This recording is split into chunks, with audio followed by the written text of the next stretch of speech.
अभिनेता सैफ अली खान हल्ल्या प्रकरणी 2 संशयित ताब्यात. ओळख पटवण्याचं काम सुरू. हल्लेखोरानं सैफच्या घरी सुतारकाम केल्याचाही संशय. स्थानिक स्वराज्य संस्थांच्या निवडणुकीआधी आज शिर्डीत अजित पवारांच्या राष्ट्रवादीचं महाअधिवेशन.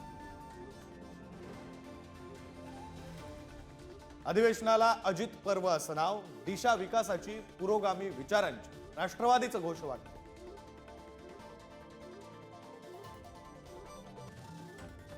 आज उद्या राष्ट्रीय स्वयंसेवक संघ मुंबईत भाजपची शाळा घेणार. संघ आणि सरकारमधील समन्वय वाढवण्यावर चर्चा, तर हिंदुत्वाचा मुद्दा उचलून धरण्याबाबतही मार्गदर्शन करणार.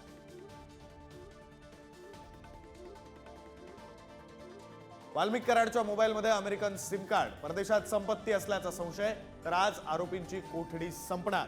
कोर्टात हजर करून कोठडी वाढवून मागणार.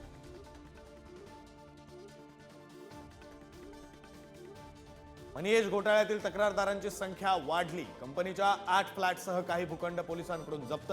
आकर्षक व्याजदराचा आमिष दाखवून फसवणुकीचा आकडा 28 कोटींवर.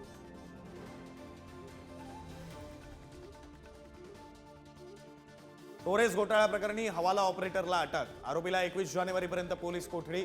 दुप्पट परताव्याचा आमिष दाखवून गुंतवणूकदारांची कोट्यवधींची फसवणूक.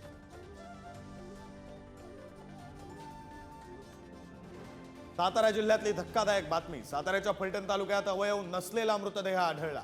अघोरी प्रकारातून खून झाल्याची चर्चा.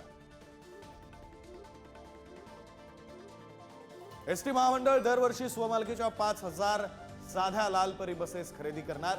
परिवहन मंत्री प्रताप सरनाईक यांचा निर्णय.